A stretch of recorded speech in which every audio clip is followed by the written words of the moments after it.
आदाब नाजरीन, इस्तकबाल है आपका आपके महबूब शो आदाब डॉक्टर में। तमाम नाजरीन का इस्तकबाल और सलाम बजा लाती है आपकी मेज़बान Shagufta Yasmeen, one of the leading Unani medicine company Atiya herbs के फाउंडर, डायरेक्टर, प्रमोटर, हिंदुस्तान के सबसे मसरूफ़ और कामयाब तरीन हकीमों में से एक, आप सबके हर दिल अजीज़ हकीम, बेमिसाल शायर, जो कि एक तारीख़ रकम कर रहे हैं। हर रोज़ ताज़ा बताज़ा एक खूबसूरत सी गज़ल आप सबकी समातों में उतरती है, साथ साथ उनके बेशकीमती नुस्खे जो कि अपनी मिसाल नहीं रखते और न जाने कितने लोगों के लिए वो दर्द का दरमा है। तो आइए इस्तकबाल करते हैं हकीम साहब का। जैसा कि आपके नाज़रीन भी कहते हैं कि आप सा आज के दौर में अगर ढूंढें चिराग लेकर भी तो नहीं मिलेगा। हकीम साहब अपना कीमती वक्त आप नाज़रीन के लिए रोज़ाना निकालते हैं। बहुत ममनून, बहुत मशकूर, और आपका इस्तकबाल करते हैं इस खूबसूरत प्रोग्राम में। इस्तकबाल आपका भी, जज़ाकल्लाह, शुक्रिया। तो हम जानते हैं कि आप सबको बेसब्री से इंतज़ार रहता है हकीम साहब की खूबसूरत बातों का, इरशादात का, और सबसे बढ़कर उनके खूबसूरत कलाम का, दिल में उतर जाने वाले, घर में कर जाने वाले, बस जाने वाले खूबसूरत कलाम का। तो ज़रूर होगा उनका खूबसूरत कलाम आप सबकी समातों की नज़र। लेकिन आगाज़ करते हैं एक छोटे से वाक़े से कि एक मरतबा हज़रत बहलुल दाना किसी रास्ते से गुज़र रहे थे। देखा कि कुछ बच्चे जो हैं वो अखरोट से खेल रहे हैं और एक बच्चा खड़ा रो रहा है। तो उससे पूछा कि क्या हुआ, क्यों रो रहे हो? तो मैं तुम्हें अखरोट ले देता हूँ अगर तुम्हारे पास नहीं है तो तुम भी खेलो। तो उसने कहा कि ये तो बताइए, हम दुनिया में खेलने के लिए आए हैं। अब वो बहुत हैरान हुए, छोटा सा बच्चा और बड़ी पते की बहुत बड़ी बात कह के अपनी उम्र से ज़्यादा। कहा कि फिर क्या करने के लिए आए हैं? कहा कि हम अल्लाह की इबादत करने के लिए आए हैं। तो कहा कि बेटा, ये जो बात है तुम्हारी, ये तुम्हारी उम्र से बहुत बड़ी है, इस रास्ते पे ज़रूर चलना, लेकिन अभी तुम इस रास्ते के मुसाफिर नहीं हो, अभी तुम बहुत छोटे हो। तो उसने कहा कि मैं देखता हूँ, आप मुझे धोखा ना दें, मैं देखता हूँ सुबह जब मेरी माँ चूल्हा जलाती है तो पहले छोटी छोटी लकड़ियों से वो चूल्हे को सुलगाती है, आग को भड़काती है और फिर उस पर बड़ी लकड़ियाँ डालती है। तो मुझे डर लगता है कि ऐसा ना हो कि क़यामत के दिन मेरा रब, आपका रब, मेरे इस छोटे से वजूद से जहन्नुम की आग को भड़काए और उसके बाद बड़े बड़े गुनाहगारों को उसमें डाला जाए। बहलुल दाना ने जब ये बात सुनी तो उन पर गशी तारी हो गई और वो बेहोश हो गए। तो छोटी सी बात है लेकिन इसमें बहुत बड़ी बसीरत पोशीदा है नाज़रीन। अल्लाह ताला ने बसारत तो सबको दी है, लेकिन बसीरत ये ख़ास लोगों को वदियत करता है। गज़ल का मतलब पेश कर। इरशाद आली हकीम साहब, इरशाद। आज साकी भी मेरे जाम से आजिज़ सा रहा, आज साकी भी मेरे जाम से आजिज़ सा रहा, मैं भी कुछ गर्दिशे अय्याम से आजिज़ सा रहा। वाह, सुभान अल्लाह। आज साकी भी मेरे जाम से आजिज़ सा रहा, मैं भी कुछ गर्दिशे अय्याम से आजिज़ सा रहा। क्या कहने। भाव बाजार में कम होता रहा रोज़ाना, भाव बाजार में कम होता रहा रोज़ाना, मैं भी इस गिरते हुए दाम से आजिज़ सा रहा। बहुत खूबसूरत। मैं भी इस गिरते हुए दाम से आजिज़ सा रहा।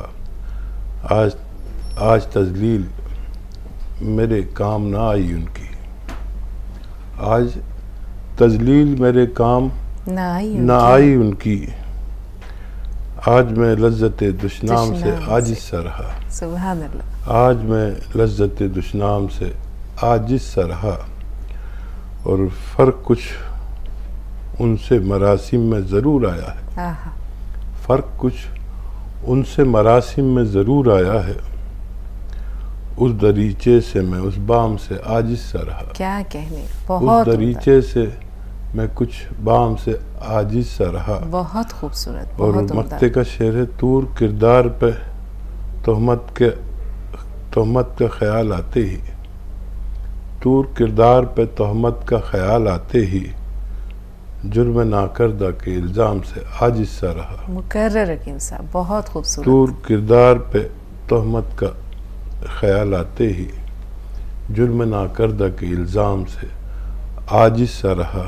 आज साकी भी मेरे जाम से आजिज़ सा रहा, मैं भी कुछ गर्दिश अय्याम से आजिज़ सा रहा। मौजूद हैं फ़ोन लाइन पर कर्नल वर्मा साहब। इस्तकबाल है, इस बज़्म में आप पहले आए हैं, लिहाजा आपको खुश आमदीद कहते हैं। साथ साथ सुधा जी, आपका भी इस्तकबाल है, आपसे भी बात करेंगे जी। अस्सलाम वालेकुम व रहमतुल्लाहि व बरकातहू। वालेकुम अस्सलाम व रहमतुल्लाहि व बरकातहू। मुझे वो दिन याद नहीं कि जिस दिन मैंने गजल नहीं सुनी थी, मगर आज गजल आज सुन नहीं पाया था सुबह की, इसलिए मैंने इस वक्त फोन गजल सुनने के लिए मैं फोन लगाया था आज। बहुत शुक्रिया कर्नल साहब। वो जब अभी आपने सुनाया ना तो उसमें मैं भी कुछ सुना दूं। इरशाद। तो आज हकीम साहब के लिए कि जब तुम्हें जाना ही था तो क्यों लिया आने का नाम, अब जान दे दूंगा जब दिया जाने का नाम। तुमने तो दुनिया मेरी बदल दी है, फिर भी तुझे जाने की कितनी जल्दी है। वाह वाह वाह वाह कर्नल साहब, ये कहाँ से लाते हैं आप इतने खूबसूरत और मुंतखब अशार? तभी आप तेरी की बहन और भाई की सोबत का असर है ना। गज़ल मैंने कही थी, वो पूरी याद नहीं, लेकिन 2-3 शेर शायद याद आ जाए। वो मेरे एक बड़े भाई थे, उनका कत्ल हो गया था, एक डकैती हो गई थी हमारे घर में, तो वो बड़ा याद आज भी आते हैं, पहले भी आते थे। तो मैंने गज़ल कही थी कि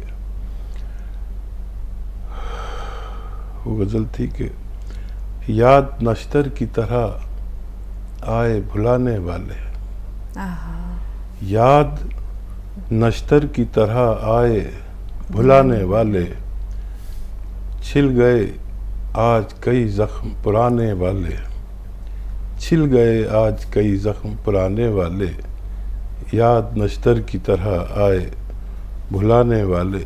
और उस पे ये शेर कहा था कि है वहाँ कौन किसी को नहीं आने देता, है वहाँ कौन किसी को नहीं आने देता, लौट कर क्यों नहीं आते वहाँ जाने वाले, याद नश्तर की तरह आए भुलाने वाले। तो जाना तो ज़रूरी है, कुछ जा चुके हैं, कुछ जाने वाले हैं, हमारा आपका भी नंबर है, और बहुत अच्छा लगता है आपसे जुड़ते हैं, तो बहुत शुक्रिया। सुधा जी, हमें सुन पा रही हैं आप? हाँ बेटी सुन रही हूँ जी। इस्तकबाल, खुश आमदीद। होश ही नहीं रहा, सर की बातें सुन रही थी, इनके आशार सुन रही थी। इतने खो जाती हूँ कि पता ही नहीं लगता हम कहाँ हैं और कहाँ नहीं। हमारी प्यारी बेटी यास्मीन और हमारे मसीहा, आप दोनों का सलाम वालेकुम। सर आपने सवेरे पेट्रोल के लिए बताया था, तो मैंने उनको स्प्रिट भी बताई थी कि स्प्रिट भी लगा ले तो दांत में, क्योंकि एक बार मेरे को दांत में दर्द हुआ था, तो मैंने स्प्रिट लगा करके और नीचे मुंह लटका लिया था और निकल गया था पानी, तो उससे मेरे दांत में दर्द विदिन 15 मिनट्स मतलब अभी देखिए खत्म हो गया था, और बहुत सिर पेन था, उससे ठीक हो गया था मुझे। तो मैंने वो भी बताई उनको कि मैंने कहा स्प्रिट तो हर मेडिकल स्टोर पे मिल ही जाएगी आपको, तो आप वो ले लेना, पेट्रोल अगर अच्छा ना हो कोई बात हो तो मैंने वो भी बताया था मुझे।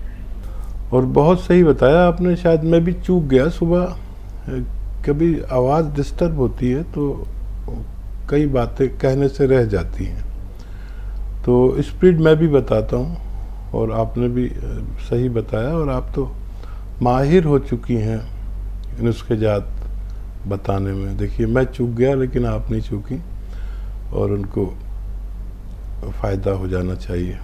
मेरी तरफ से उन्हें सलाम कहिए, उनसे कहें लगातार अपना इलाज करें, फ़ायदा होना मुमकिन है इंशाअल्लाह। सलमा साहबा कर्नाटक से, जी बताएं क्या सवाल है? बाजी जी वालेकुम अस्सलाम। हाँ बाजी, मेरे 3 सवाल हैं। हाँ, पहला तो सवाल है सूजनी बूटी, क्या वो एक मैं हकीम साहब से स्टाफ से बात करी हूँ, सूजनी बूटी दवा दी है, वो नमक जैसा है, वो कैसा लेना, वो किस लिए है हकीम साहब, वही जानना था। आपको क्या बीमारी है? मुझे तो तकलीफ है, सीने में तकलीफ थी और कमजोरी बहुत आ रही थी, दाएं हाथ में वो तकलीफ है, सिया गोंदो ले रही हूँ, एक्सरसाइज भी कर रहा हूँ मैं, गर्म पानी भी पी रही हूँ अब 2 साल, और संडास भी मगरिब का ऐसा है हमारे घर में, सब कुछ कर रहे हो सर, मेरी तकलीफ तो कम नहीं हो रही सर, थोड़ा चक्कर भी आते हैं मुझे, सीने में तकलीफ बहुत हो रही थी, कमजोरी बहुत आ रही थी नसों में। मैं बात करी तो सूजनी बूटी क्या वो दी है, वो नमक जैसा है, वो 1 चुटकी पानी में लेकर बुलाई, और मैं नमक जैतून भी ले रही हूँ उसके साथ आधा घंटे के बाद। नहीं लेकिन अलसी साथ बोले थे तो मैं नमक जैतून साथ मैं नहीं ले रही, कि अलसी भी ले सकती हूँ क्या उसके साथ? वो ESR बढ़ा हुआ कर बोले थे, हेमोग्लोबिन भी ज्यादा है कर बोला, कोलेस्ट्रॉल करेक्ट है कर बोला, मैं रिपोर्ट भी कराई हूँ। उसके लिए मैं क्या क्या ले सकती हूँ सर? मैं ये आखिरी बात जो इन्होंने कही, पहुंच गए? जी ठीक। हाँ देखिए, एक तो अगर दर्द गर्दन में हो, सर में हो या हाथ में हो, उसके लिए ईमानदारी से 3 मिनट एक्सरसाइज ज़रूरी है, और वो ये है। अच्छा, इस एक्सरसाइज में हम क्या करते हैं, 2-4 बार ऐसे करते हैं और सोचते हैं हमारा 3 मिनट हो गए। अगर इंसान घड़ी देखकर ये एक्सरसाइज करे और पूरे दिन में 3 मिनट ये एक्सरसाइज करे और 3 मिनट ये देखिए, पूरी तरह इसको मोड़िए, ये तो मेरा तजर्बा है, और मुझे खुद ये मर्ज था, चक्कर आने का, सर में दर्द होने का और हाथ में दर्द होने का। अभी मेरे गुज़िश्ता 15 दिन से हाथ में दर्द था, तो मुझे हंसी आ गई कि मैं अपने व्यूअर्स से कहता हूँ कि ईमानदारी से एक्सरसाइज करो, और मैं कभी बस यूँ किया और सोच लिया फिर कर लूँगा और टल जाता है, तो मुझे फ़ायदा नहीं हो रहा था, जबकि 5 दिन से 10 दिन में फ़ायदा हो जाता है। फिर मैंने कहा मैं व्यूअर्स से कहता हूँ और अपना आप ईमानदारी से काम नहीं लेता। फिर मैंने बाकायदा पूरी 3 मिनट एक्सरसाइज शुरू की, गौसिया लिया। आप यकीन करें कि 10 दिन में वो मर्ज़ चला गया। तो अगर वक्त कम लगा रही हैं तो पूरा वक्त लगाइए। अच्छा, शिवरंजनी बूटी, नमक शिवरंजनी है वो एक चुटकी ले सकते हैं। ये तरह तरह से इस्तेमाल होता है। कोलेस्ट्रॉल के साथ को कम करना हो तो 1 चुटकी नमक जैतून, 1 चुटकी नमक शिवरंजनी, 1 चुटकी खाने का सोडा, पानी मिला के पी लिया करें। ब्लड प्रेशर कम करना हो तब भी यही नुस्खा है। पेट अच्छा करना हो, एसिडिटी की प्रॉब्लम हो, पेट में तकलीफ हो, तो भी ये नुस्खा है।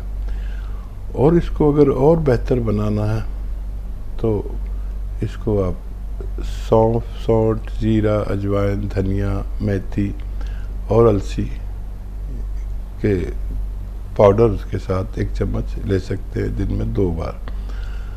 अगर थायराइड हो तो इसको धनिए का 1 चम्मच पाउडर के साथ दिन में 2 बार ले सकते हैं। और ये इन सब बीमारियों को फ़ायदा करता है, जो हमारी जिल्द की बीमारियाँ, स्किन की प्रॉब्लम यानी खुजली और वहाँ से दाने निकलना, और एसिडिटी, कब्ज़, बवासीर, लीवर प्रॉब्लम, किडनी की परेशानी, ये इन सब में फ़ायदा करता है। और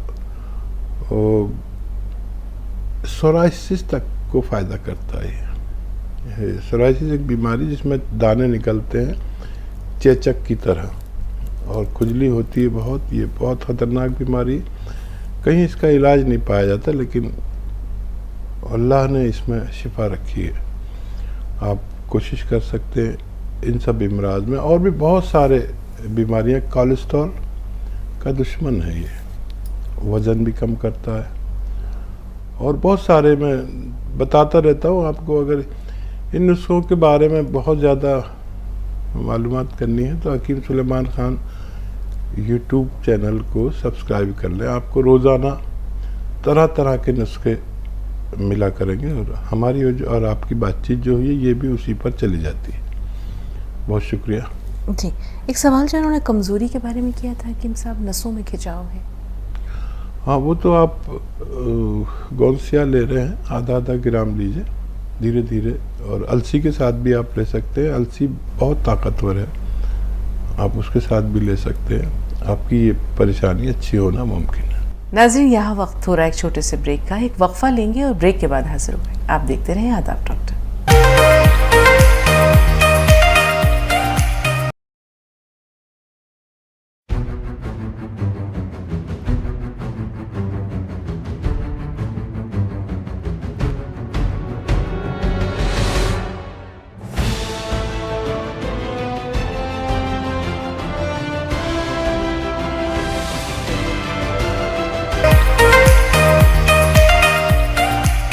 ब्रेक के बाद एक बार फिर आपका इस्तकबाल है और आइए एक बार फिर हकीम साहब का शुक्रिया अदा करते हुए उनका भी इस्तकबाल करते हैं। पुरतपा खैर मकदम, खुश आमदीद हकीम साहब। एक व्यूवर ने सवाल किया था हकीम साहब किसी और प्रोग्राम में कि ये जो गोंद सिया है ये किस पेड़ से निकलता है?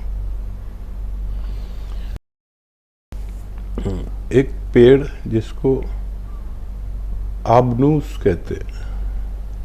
आबनूस एक ऐसा पेड़ है जिसकी लकड़ी भी काली होती है और गोंद भी काला यानी सिया होता है।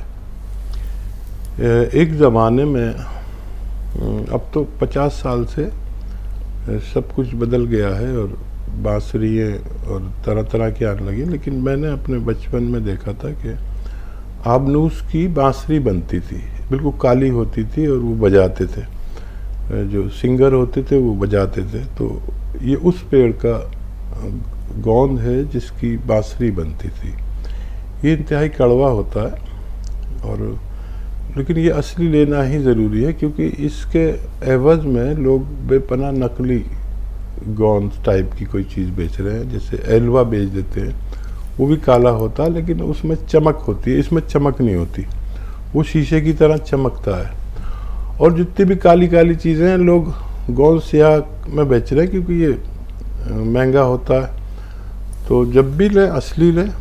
गोंद सियाह जैसी दुनिया में कोई औषधि यानी रॉ मटेरियल, कच्ची दवा पूरी दुनिया में नहीं है दर्द के वास्ते। अगर असली मिल जाए तो फ़ायदा होना मुमकिन है। जी हकीम साहब, आबनूस के ज़िक्र पर या आबनूस के नाम पे न जाने जहन में कितने दरीचे खुल गए। आपको याद होगा, यकीनी तौर पर आपको भी माशाल्लाह पढ़ने का शौक़ है, कि क़ुर्रतुल ऐन हैदर के ज़माने में, इस्मत चुग़ताई के ज़माने में, तरक़्क़ी पसंद मुसन्निफ़ीन के ज़माने में जो फ़िक्शन लिखा जाता था उसमें कहीं ना कहीं आबनूस के फ़र्नीचर का जिक्र ज़रूर रहता था। वो आबनूस की लकड़ी का बना हुआ जहाज़ी साइज़ का पलंग या मसहरी जो भी कहलाता था। तो अभी आपकी बात से मुझे जो आपने कहा कि ये जायक़े में कड़वा होता है, इसीलिए उसमें मेरा ख्याल में कीड़े नहीं लगते थे। क्या ये बात दुरुस्त है? पहले ज़माने में फ़र्नीचर क्यों बनाया जाता था? बिल्कुल दुरुस्त आपने कहा। दरअसल कड़वी चीज़ को दीमक पसंद नहीं करती। और अब तो फर्नीचर का भी वो सही कहा आपने कि सब बदल गया, अब तो प्लाईवुड आती है। लेकिन हमारे पास वो फर्नीचर आज भी हैं जो हमारी दादा दादी के ज़माने के, मसेरियाँ, निवाड़ की मसेरियाँ और फर्नीचर। और हमारा मकान हमारे कस्बे में सबसे पुराना था, तकरीबन 400-500 साल पुराना। और जब वो मकान को उस वक्त से अभी तक भी लोग कह देते महल कहते थे। अच्छा, उस ज़माने में लोगों के घरों पर कच्ची दीवारें और छप्पर हुआ करते थे। उस ज़माने में पुख्ता बड़ा मकान था बुलंद दीवारों का। तो अब तो और बहुत अच्छे अच्छे मकान हैं। तो उसमें जो कड़ियाँ और फर्नीचर यूज़ हुआ था तो वो साल नाम की लकड़ी का था, जिसका ये रहता है तो उसके 100 साल खड़ी और 100 साल पड़ी वो रहती है। जी। तो अब आकर वो कड़ियाँ गिरी, टूटी और क्या क्या हुआ। तो वो मकान ऐसा था कि वो छतें कच्ची थी, दीवारें लखोरी ईंट की, अभी भी है वो, हमने उसको चेंज नहीं कराया, बस छतें मजबूरन चेंज करा दी, फर्श करा दिया, वरना वो लिपाई भी होती थी, गोबर से लिपाई होती थी। 2 कॉलर्स हैं रिजवाना साहब, पहले आपका इस्तकबाल है। यासीन भाई था इंतज़ार। जी बताइए क्या सवाल है? अस्सलाम वालेकुम मैडम। वालेकुम अस्सलाम व रहमतुल्लाह। जी आपके साथ को भी अस्सलाम वालेकुम। वालेकुम। हमको ये बोलना था, हमारे शौहर की उम्र 40 साल है और उनको वैक्सीन का सिरका आपके पास से मंगाए थे। उनको हाई ब्लड प्रेशर रहता उसके लिए, मगर वो उनके गले में तकलीफ शुरू हो गई तो उन्होंने वो पीना छोड़ दिए थे। उसके लिए क्या करना? और दूसरा, हमारा एक 8 साल का बेटा है, वो उसको बहुत रात में पेशाब होती बिस्तर में, उसके लिए क्या करना? और हमारे लिए ये पूछना था कि हमारा वेट बहुत ज्यादा है तो वो कम कैसे करना, क्योंकि दबी भी है पैर की, कमर की, तो चलना भी नहीं होता। और सुबह उठे तो बहुत कमर में इसमें दर्द, पूरा दिन भर में बहुत थकावट हो जाती शाम तक। आखिर में ईशा की नमाज के टाइम भी कुछ तकलीफ हो जाती है। ठीक है, बस ये पूछना था। ठीक है जी हकीम साहब। हाँ, आपके खाविंद सर्द मिजाज के हैं, तो वो सिरका आप इस्तेमाल करें, और इस्तेमाल ऐसे करना है, 2-3 चम्मच सिरका पानी में मिला लें और एक चुटकी सोडा, खाने का सोडा या मीठा सोडा या बेकिंग पाउडर, ये जो भी कहते हैं आप, उसमें मिलाकर रोज़ाना 1 बार या 2 बार लिया करें। इससे आपकी नसें साफ होंगी और कोलेस्ट्रॉल कम होगा, वज़न भी कम होता है इससे, और ये आप ले लें। और अगर नसें दबी हुई हैं तो गोंसिया आपको लेना है आधा ग्राम, दिन में 2 बार खाने के बाद। पानी से ही लेना क्योंकि वज़न ज़्यादा है, ये तो आप ले लें। और अगर कोलेस्ट्रॉल की वजह से ये जैतून का सिरका और दिल की वजह से, हार्ट ब्लॉकेज की वजह से या वज़न कम करने की वजह से वो ले रहे थे आपके खाविंद, तो और जिन लोगों को भी या आपके खाविंद को ये सिरका किसी को नहीं चलता, जो सर्द मिजाज होता है उसको गले में या लंग्स में परेशानी होती है, तो उनको चाहिए 1 चुटकी नमक जैतून और 1 चुटकी खाने का सोडा पानी मिला के दिन में 2 बार पिए, तो वो यही काम करता है। लेकिन इसकी सर्द मजाजी को निकाल लिया गया है। ये जैतून का नमक तो है, लेकिन इसके मिजाज को बदला गया है। और 2 बार ले सकते हैं, 3 बार भी ले सकते हैं। और अगर शुगर की वजह से उन्होंने लिया था, तो शुगर वालों को चाहिए कि जामुन का एक गोंद आता है, ये गोंद असली लेना, नकली बहुत मिलते हैं। और जो भी दवा बताता हूँ नकली बहुत मिलती हैं, असली लेना ज़रूरी है।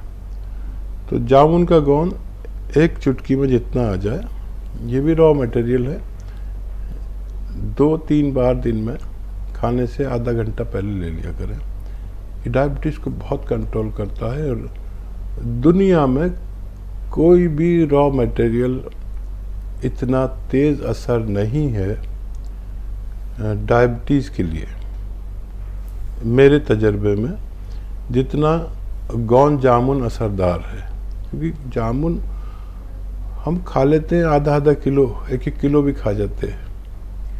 कुछ डायबिटीज़ टस से मस नहीं होती। करेला खाते हैं, नीम खाते हैं, क्या क्या जामुन की गुठली खाते हैं, लेकिन डायबिटीज़ वहीं के वहीं बैठी रहती है। मैंने अपने तजर्बे में पाया कि ये गोंद जामुन जो है, ये अगर 1-1 चुटकी लिया जाए बस 2-3 बार, तो बाकायदा डायबिटीज़ कंट्रोल होती है। आप अपनी दवा भी खा सकते हैं साथ में, लेकिन ये बहुत ज़्यादा मुफीद कहलाता है। जी, 8 साल के बच्चे का बेड वेटिंग का मसला है हकीम साहब। हाँ, 2 अखरोट खिलाएं बच्चे को रोज़ाना रात को सोते वक्त, और 10-12 किशमिश इसके साथ खिला दिया करें। बच्चे को थोड़ा वक्त लगेगा, इंशाअल्लाह फ़ायदा मुमकिन है। एक और ब्रेक, एक और वक्फा दरकार है नाजरीन। कुछ पलों की बात है, एक छोटा सा वक्फा ले रहे हैं, बहुत जल्द हाजिर हुआ। आप देखते रहें आदाब डॉक्टर।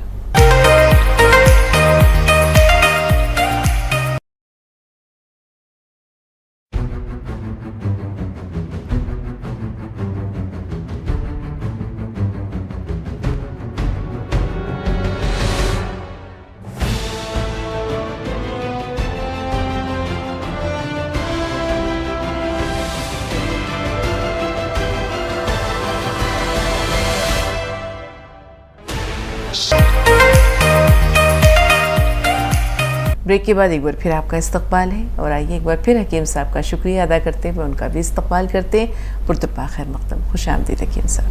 अस्सलाम वालेकुम। वालेकुम अस्सलाम यासीन। हाँ जी, ये हमारे पास एक खातून रहती है, उनकी बड़ी समस्या सुनिए आप।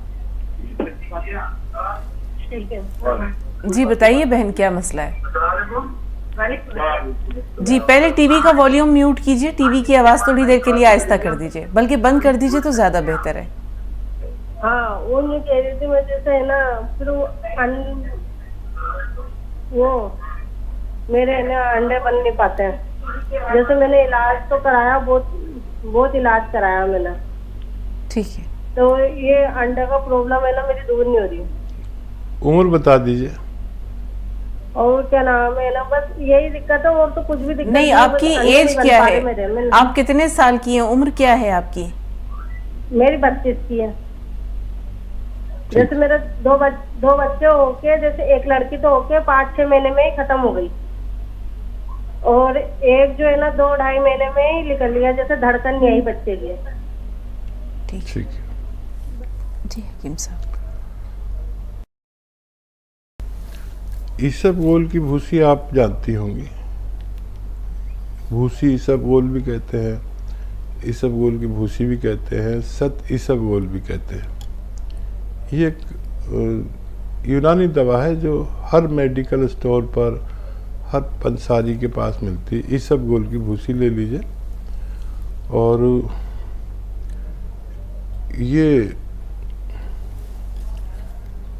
ये आता है, एक दवा आती है अश्वगंधा। अश्वगंधा बारीक इतनी मेरी उंगली के बराबर ऐसी टहनियाँ होती हैं, डंडियाँ होती हैं, वो ले लीजिए। और एक आता है गोंद चिलगोज़ा। गोंद चिलगोज़ा, गोंद चिलगोज़ा असली लेना, नकली बहुत मिलता है। अश्वगंध नकली नहीं मिलता, इसबगोल की भूसी नकली नहीं मिलती। 1 चम्मच इसबगोल की भूसी दूध में मिला दें, 2 चम्मच भी मिला सकते हैं, गरम दूध में। अश्वगंधा को पाउडर बना लें, अलग रखें, 1 चुटकी अश्वगंधा उसमें मिला दें, और गोंद चिलगोज़ा पाउडर बना लें, ये भी रॉ मटेरियल है, असली लेना, और 1 चुटकी वो भी दूध में मिला दें। अपनी ज़रूरत की शक्कर इसमें मिला लें, मीठा कर लें इसे, और रोज़ाना रात को सोते वक्त ये खुराक लेकर सोया करें। आप अल्लाह से उम्मीद रख सकते हैं। समीना साहबा, हमें सुन पा रही हैं आप? जी, अस्सलाम वालेकुम। वालेकुम अस्सलाम वालेकुम रहमतुल्लाह। जी, मेरी बहन ने नोएडा से आपको फोन किया था अपने बेटे के लिए। उसको पैर में क्लॉटिंग थी, और जो एक नस है वो हार्ट तक जाती है, तो आपने उसके लिए काला गोंद और नमक जैतून बताया था। वो खा रहा है, लेकिन उसके अभी फर्क नहीं हुआ है। और अभी आपने 1 महीने पहले कहा था परहेज के साथ देने को, कि खाने में परहेज, तो वो भी कर दिया है अब। ठीक है। हाँ बेटा, इसमें थोड़ा सा और इंतज़ार दरकार है। आप 3-4 महीने में फ़ायदे की उम्मीद रखें, और जो नुस्खा बताया उसे लगातार लें, अल्लाह से लगातार मदद मांगें, इंशाअल्लाह फ़ायदा मुमकिन है। इंशाअल्लाह।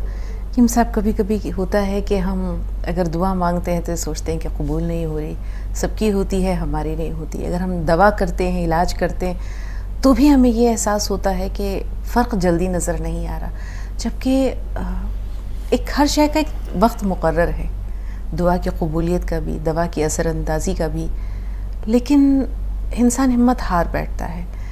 तो हिम्मत को मज़बूत रखना ये किसी भी अमल के लिए कितना ज़रूरी है, या हौसले को जवान रखना कितना ज़रूरी है। अल्लाह की ज़ात पर भरोसे के साथ, दुआ के साथ साथ अपने मुआलिज के बताए हुए नुस्खे पर यकीन, जैसे कहते हैं ना, दुआ करो तो इस यकीन के साथ कबूल होगी, तो दवा भी करो इस यकीन के साथ कि वक्त लगेगा, लेकिन इंशाअल्लाह वो दवा रंग लाएगी, असर होगा। तो ये यकीन कितना ज़रूरी है। यकीन भी और सब्र भी ये ज़रूरी है। जो भी नुस्खे जात कोई तजर्बेकार मुआलिज आपसे शेयर करता है, तो उसे ये नहीं पता होता कि आपको फ़ायदा कितने दिन में होगा। अपने अंदाजे से बताते हैं, मैं भी बताता हूँ कि 5-6 दिन बाद फ़ायदा शुरू होगा और 3-4 महीने इलाज करना पड़ेगा।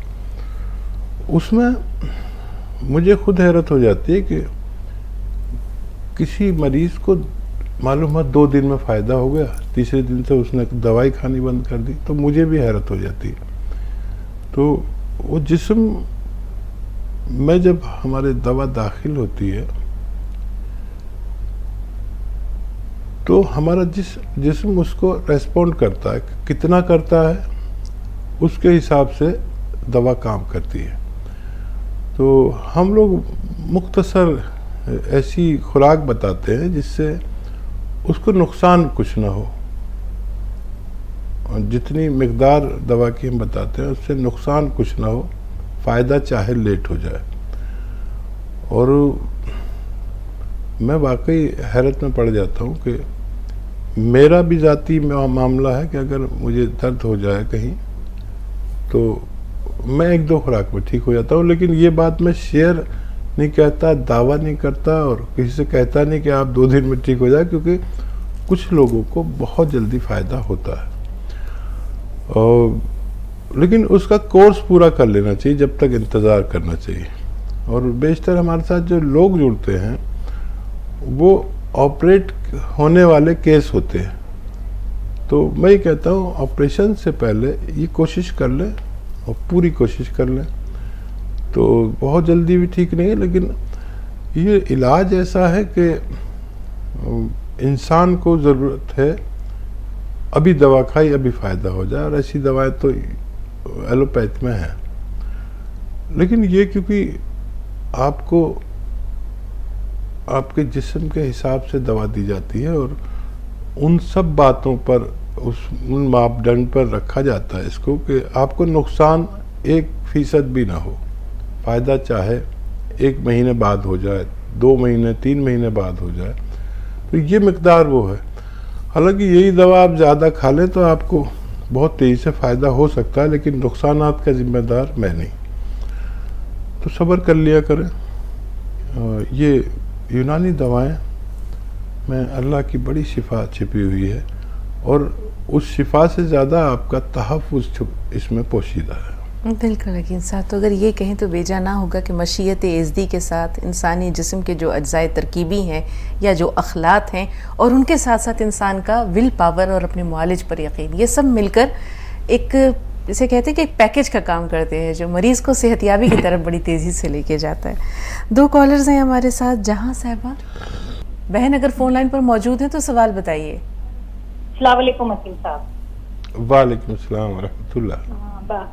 शगुफ्ता जी, मेरे 3 सवाल है जी। पहला पहला सवाल, मेरा लड़का 22 साल का है, वो नींद में थोड़े छोटी छोटी चीज के आवाज को बहुत ऐसा घबराहट से उठ जाता हकीम साहब। पहला सवाल मेरा। ठीक है। मेरी बच्ची 20 खत्म हो गया, अभी 21 साल उसको लगे। क्या मैं उसको हफ्ते में 2 बार कैल्शियम की गोली दे सकती हूँ क्या उसकी ग्रोथ के लिए? बालों की गोल मोरिंगा तो दे रही हूँ उसको, अभी बालों की ग्रोथ के लिए जल्द से जल्द शादी है मेरी लड़की की, तो 2 बार कैल्शियम की गोली हफ्ते में दूं या ना दूं, आप उसके बारे में बोलिए। ठीक है। और तीसरा सवाल मेरा ये है, मैं T4 टाइगर गोली मंगाई हकीम साहब, कमर में नसें दबने की वजह से, वो 2 डब्बे, अभी दूसरा डब्बा मेरा खत्म पे है। अल्हम्दुलिल्लाह मेरे को 50% फायदा है हकीम साहब। अभी मैं और 2 डब्बे खाऊं या नहीं, क्या करूं, जरा आप मेरे को उसके बारे में बोलिए तफसील से। बेहतर। ठीक है। हाँ, देखिए 3-4 महीने तक खाना चाहिए, 5 महीने भी खा सकते हैं ये T4 टाइगर। और बस ये है कि 1 महीने में 25% फ़ायदा हो रहा है आपको, 2 महीने में 50%, ऐसी शायद 2 डब्बे और इस्तेमाल कर लेने चाहिए। और वही एहतियात के वेस्टर्न टॉयलेट यूज़ करें और वज़न ना उठाएं, झाड़ू पोंछा ना करें, तो जल्दी फ़ायदा होता है। यकीनन आप ज़रूर कर रहे होंगे एहतियात। और आप अपनी बेटी को वो ज़रूर दे सकते हैं हफ्ते में 2 बार कैल्शियम की गोली, पानी खूब पिलाना, दूध खूब पिलाना, उसकी शादी तक इंशाल्लाह बहुत राहत मुमकिन है।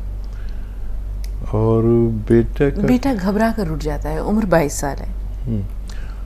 बेटे को रात को कोई मीठी चीज़ खिला के सुलाया करिए।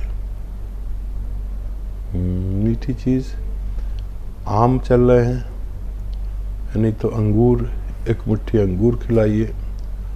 और कुछ भी ना मिले मीठा तो शक्कर ही खिला दीजिए, गुड़ खिला दीजिए, थोड़ा ज़्यादा सा खिलाइए, बच्चे को ये परेशानी जाती रहेगी। जी सुरैया साहब बताएं क्या सवाल है आपका? हाँ सवाल बताइए। मैं नमक जैतून का नुस्खा ले रही हूँ जी 2 महीने से। हाँ मैं जो भी कोई नुस्खा ले रही हूँ तो मेरे चेहरे पर पिंपल्स निकल आते हैं। फिर हकीम साहब ने बताया 1 चुटकी काली मिर्च का पाउडर दिन में 3 बार लेने को। मैं 1 महीने से काली मिर्च का पाउडर भी ले रही हूँ और नमक जैतून का नुस्खा भी ले रही हूँ, लेकिन फिर भी पिंपल्स निकल ही रहे हैं। हाँ, ये नुस्खा सही है, लेकिन जिन लोगों को भी इस नुस्खे से फ़ायदा कम लगे या न लगे, उन लोगों को पानी की मिकदार अपनी 2 गुनी कर लेनी चाहिए। जितना भी आप पानी पीते हैं उससे 2 गुना कर लें। अब आप कितना पीते हैं ये देख लीजिए, और जैसे ही आप ये पानी का तादाद बढ़ाएंगे आपको फ़ायदा होना मुमकिन है। नाज़रीन, यहाँ वक्त हो रहा है एक छोटे से ब्रेक का। एक वक्फा लेंगे और ब्रेक के बाद हाजिर होंगे। आप देखते रहें आदाब डॉक्टर। एक बार फिर हकीम साहब का शुक्रिया अदा करते हुए उनका भी इस्तकबाल करते हैं। पुरतपा खैर मकदम, खुश आमदीद हकीम साहब। अनवरी साहब सवाल बताइए। जी हकीम साहब से पूछना था। हकीम साहब, मैं तो आपका बहुत पुराने पेशेंट हूँ, 2-3 सवाल करना चाहते हैं। हाँ। आपके यहाँ से पी केयर करीब 2010 से मैं ले रही हूँ अपने गैस का प्रॉब्लम, मैंने बहुत सारा पेट का प्रॉब्लम से। लेकिन हकीम साहब तो बोले मेरी दवा जड़ से काम करती है। तो 2-3 साल तक तो बिल्कुल ठीक थे सर, और अभी क्या है ना 2-3 साल से हर 2 महीना 3 महीना मेरी गैस की परेशानी करती है बहुत ज्यादा। पेट फूल जाती है, पीठ में दर्द, गैस नहीं निकलना, ढिकार नहीं निकलना, फिर ठीक हो जाता है, ऑटोमेटिक ही ठीक अपने आप ठीक हो जाते हैं।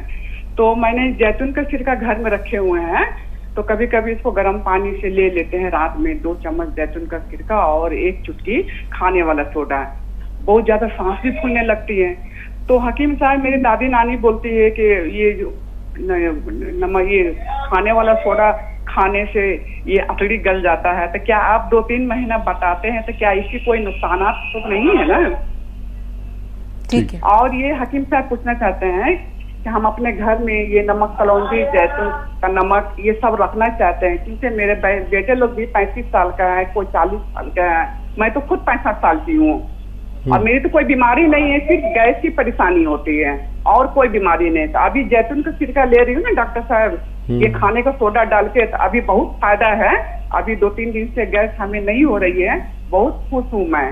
लेकिन इसी तरह मेरा गैस ना हो तो सही है, हकीम साहब बताया। और ये सही पूछना था ना कि ये नमक आप जो बताते हैं खाने वाला सोडा, ये थोड़ा हमको डर लगता है ना हकीम साहब, कहीं 2-3 महीना खाए कुछ आगे प्रॉब्लम ना हो जाए, यही पूछना था आपसे।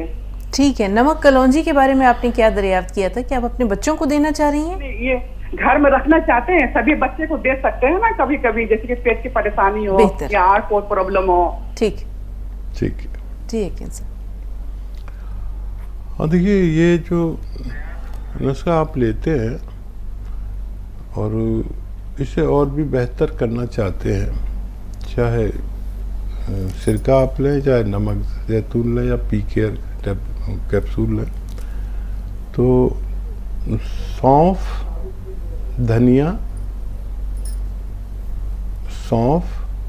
धनिया और अलसी, ये हम वज़न लेकर, यानी जैसे 100 ग्राम लेकर पाउडर बना के रख लें और इसका 1 चम्मच भर के खाएं, और फिर ये नुस्खा लें तो आपको ज़्यादा फ़ायदा मुमकिन है।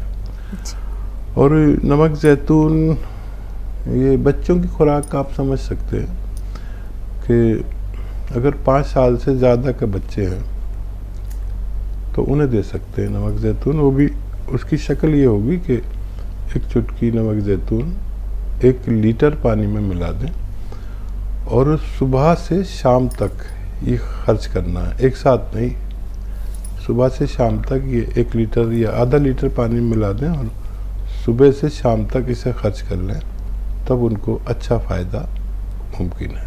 जी, एक कॉलर है रियाज अंसारी साहब हमारे, ये मस्कत ओमान से फ़ोन लाइन पर मौजूद हैं। अगर आपकी इजाज़त हो तो इनके सवाल को ले लेते हैं, और बहन आपका तीसरा सवाल जो खाने के सोडे से मुताल्लिक़ है उसे हम ज़रूर शामिल करेंगे। रियाज भाई फ़ोन लाइन पर मौजूद हैं आप?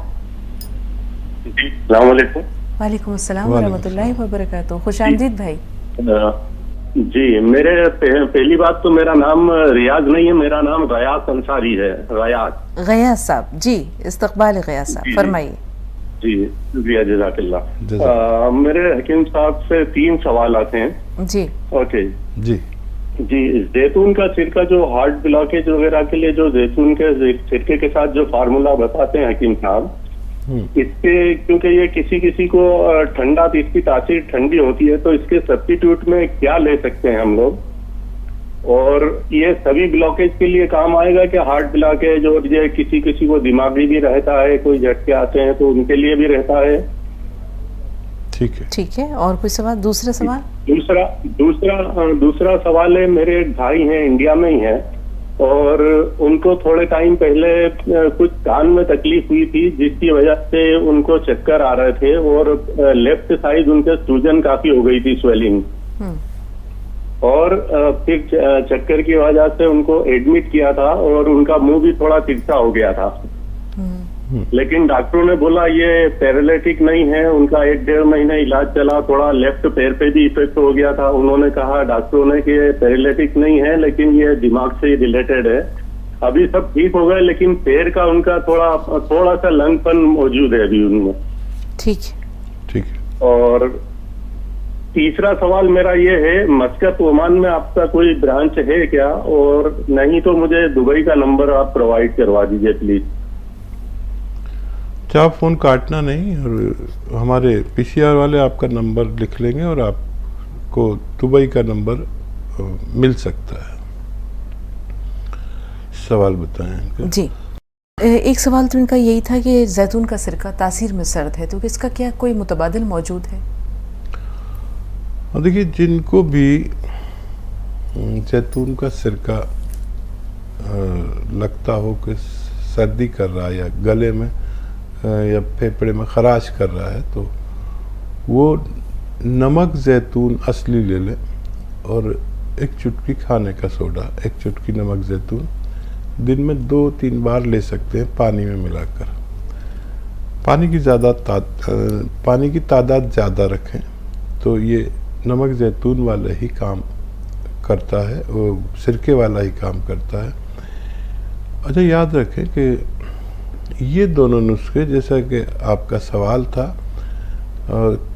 तमाम तरह की ब्लॉकेज को खोलते हैं, चाहे दिमाग की हो, चाहे दिल की हो, या कोई किसी भी। एक्चुअली ये दरअसल ये जो कोलेस्ट्रॉल के खिलाफ नुस्खा है, जो बढ़ा हुआ कोलेस्ट्रॉल होता है, और ब्लड प्रेशर के खिलाफ नुस्खा है, ब्लड प्रेशर में फ़ायदा करता है, और पेट के लिए मुफीद है। और ये आप इस तरह ले सकते हैं जैसे मैंने बताया। और भाई को भी आप ये यकीनी तौर पर दे सकते हैं। उनके पैर में अभी परेशानी रह गई है, तो गोंद स्याह उनको आधा ग्राम कम से कम 1 बार, ज़्यादा से ज़्यादा 2 बार दे सकते हैं। इससे उनको फ़ायदा होना मुमकिन है। जी, बहुत बहुत शुक्रिया भाई फ़ोन करने के लिए, इस प्रोग्राम में शामिल होने के लिए। हमारा हौसला भी आपने बढ़ाया। हकीम साहब के नुस्खे तो माशाल्लाह पूरी दुनिया में एक दर्जे सनद हासिल कर चुके हैं, इस्तिनाद की सनद हासिल कर चुके हैं। और माशाल्लाह न सिर्फ ये कि दुबई में, ख़लीजी ममालिक में, जब बल्कि अमेरिका वगैरह में भी हम देखते हैं कि लोगों को इन तमाम नुस्ख़ाजात से फ़ायदा होता है, और उनका फ़ीडबैक या उनके तासुरात जब हम तक पहुँचते हैं तो यकीनी तौर पर खुदा का हम शुक्र बजा लाते हैं कि हकीम साहब की शख्सियत न जाने कितने लोगों के लिए मसीहा का काम कर रही है, मसीहाई के साथ साथ दुखों का दरमा भी है। एक सवाल रह गया था, याद आ गया जी। वो आते गल जाती हैं क्या हकीम साहब खाने के सोडे से? अच्छा, देखिए, ये जितनी भी चीज़ें मैं बताता हूँ या आप जानते हैं, ये सब नुकसान देती है अगर अपनी तादाद से ज़्यादा आप खा लें। नमक भी बहुत नुकसान देता है, लेकिन आप अपने जायके के मुताबिक खाते हैं तो नुकसान नहीं करता। वरना नमक तो गोश्त को गलाने का काम आता है। नमक अगर किसी सोडा भी, सोडे में याद रखें कि अल्कलाइन होता है, और अल्कलाइन जो है वो अगर कम हो जाए तो नसों के ज़रिए चढ़ाया जाता है, और ये इंसान की बड़ी भारी ज़रूरत है अल्कलाइन। तो ये जितनी मिकदार मैं बताता हूँ वो महफूज है, लेकिन वो गाँवों में या वैसे बात उड़ जाती है कि ऐसा, अब पकौड़ियाँ आप खाते हैं तो कितना सारा उसमें सोडा डालते हैं खाने का, या खानों में भी डालते हैं, तो आपके जिस्म में चुटकी, 2 चुटकी, 3 चुटकी पहुंच पाता है, क्योंकि वो इतनी सारी बनाते हैं और आप 1 चम्मच सोडा डालते हैं तो 2-2 चुटकी, 3-3 चुटकी सबके हिस्से में आ जाता है। तो बस यही वो है कि आप इतना लेंगे तो फ़ायदा मुमकिन है। पानी की मिकदार ज़्यादा रखें तो ये महफूज हो सकता है। जी वाजिद भाई, इस्तक़बाल है आपका, क्या सवाल है? जी वालेकुम सलाम। मैं पेशेंट हूँ। हकीम साहब से सवाल है कि मेरा 2020 में सीरम क्रिएटिनिन नॉर्मल था, 1.2 था। अभी पिछले 2 साल से सीरम क्रिएटिनिन नॉर्मल नहीं है। अभी कल मैं टेस्ट कराया तो 1.9 है। तो 1.3, 1.2 तो होता ही नहीं 2 साल से। 2020 में था, तकरीबन 2 साल से क्रिएटिनिन एकदम मेरा हाई रह रहा 1.92। और मैं डायबिटिक पेशेंट हूँ, लेकिन दवाएं अज्ञात चल रहे हैं उसके, वो तो नॉर्मल रहती है, लेकिन क्रिएटिनिन बढ़ा हुआ है।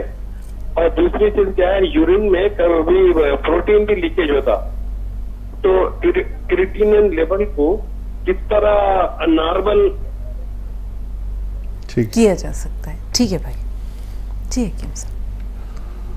हाँ देखिए, ये भी एक मसला है कि जो दवाइयाँ हम डायबिटीज़ को कंट्रोल करने के लिए खाते हैं, आगे जाके यही हमें नुकसान पहुंचाने लगती है। जैसे किडनी की गंदगी यानी आलूदगी का बढ़ जाना, जिसे क्रिएटिनाइन कहते हैं, लीवर को भी नुकसान पहुंचाती है, आँखों को भी नुकसान पहुंचाती है।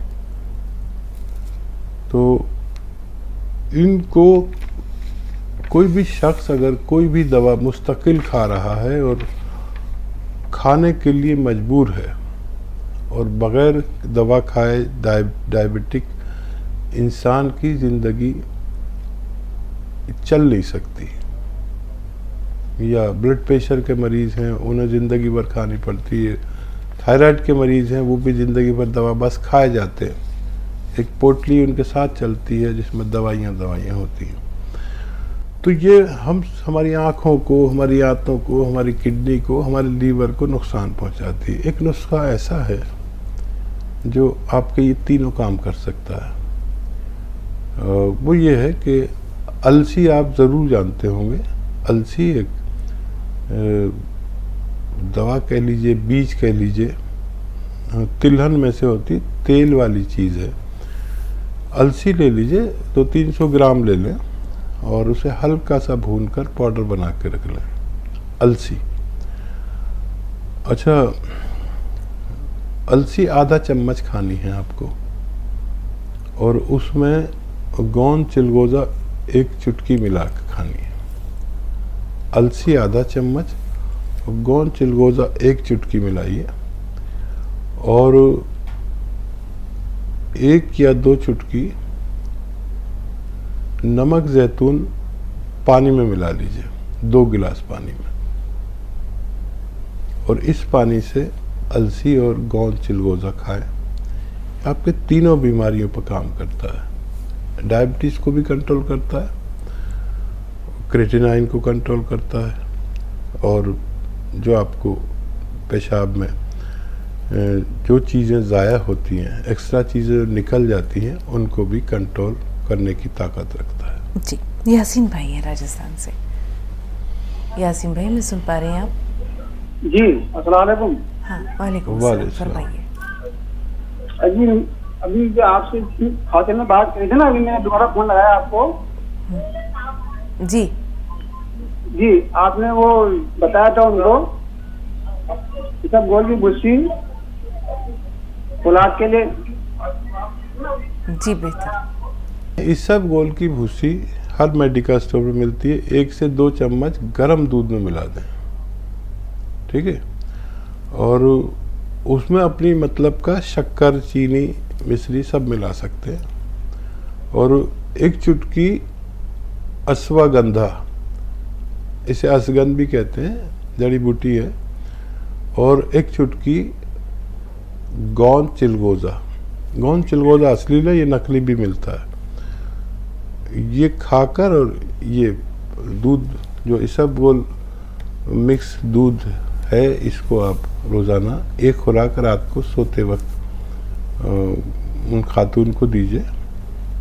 इंशाल्लाह उनको नफ़ा मुमकिन है। तो उम्मीद है कि आज का ये शो आपको अच्छा लगा होगा। हकीम साहब की खूबसूरत बातें, पिंदो नसाए, उनके अपने तजुर्बात, ज़िंदगी के नशीब व फराज से वाबस्ता वाक़यात, साथ साथ खूबसूरत अशार इस प्रोग्राम को वो रंगारंगी अता करते हैं जिसकी मिसाल शायद ही कहीं मिले। तो इस भरपूर सी महफ़िल के लिए हकीम साहब का बहुत बहुत शुक्रिया। अल्लाह ताला आपको सेहत व सलामती के साथ दराज़ी उम्र अता करे हकीम साहब, और इसी तरह आपका फैज़ नाज़रीन तक पहुँचता रहे, यही दुआ है हमारी। सलामत रहें, शुक्रिया, जज़ाकल्लाह। आज के लिए इतना ही नाज़रीन, फिर मिलेंगे इंशाअल्लाह अगले एपिसोड में। तब तक के लिए हमारी पूरी टीम को, अपनी मेज़बान को, हकीम साहब को, सबको इजाज़त दीजिए। आदाब।